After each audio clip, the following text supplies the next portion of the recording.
Demain, c'est Noël, alors même si tu ne le fêtes pas, je te balance 5 fun facts pour en apprendre un peu plus. Let's go! We wish you a Merry Christmas, we wish you a Merry Christmas, we wish you... Bon, je vais pas garder ce truc toute la vidéo, là. Premier fun fact, Coca-Cola. La légende dit que c'est Coca-Cola qui a créé le Père Noël en rouge. Eh bien, c'est faux! C'est faux! Au début de la représentation du Père Noël, il n'était pas en rouge et il faisait un petit peu flipper, mais c'est en 1860 la première fois aux États-Unis qu'on va voir le Père Noël en rouge, et puis c'est au XXe siècle qu'on va le voir de plus en plus. Mais c'est seulement en 1931 que Coca-Cola va utiliser pour la première fois la représentation du Père Noël en rouge lors d'une publicité. Ils ont fait une campagne publicitaire pour les fêtes avec le Père Noël qui buvait une bouteille de coca lors de sa tournée, parce qu'en fait à l'époque on ne buvait du coca que l'été, et donc c'était pour montrer qu'on pouvait boire du coca toute l'année. Donc en gros c'est pas eux qui l'ont inventé habillé en rouge, mais c'est clair qu'ils ont vachement contribué à la popularisation du Père Noël habillé en rouge. On peut vraiment pas lutter contre la force du marketing de Coca.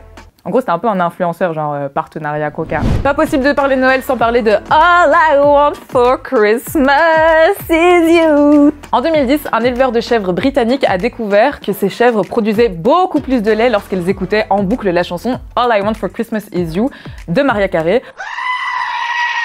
alors que la production de lait s'arrêtait brutalement dès qu'ils écoutaient des chansons de Noël de Alvin et les Chipmunks. Et vraiment, je peux comprendre. Du coup, le gars a demandé que Maria devienne l'égérie d'une marque de fromage de chèvre et que lui allait prendre la moitié des bénéfices. Enfin bref, personne l'a écouté du coup quoi.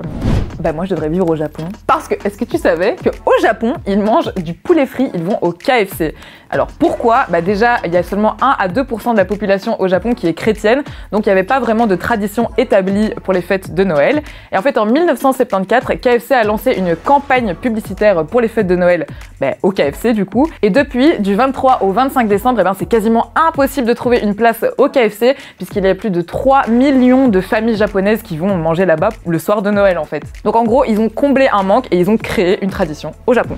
Imagine si maintenant il n'y avait plus Noël. Si Noël était rendu illégal. Ce serait un peu étrange, un peu triste, n'est-ce pas?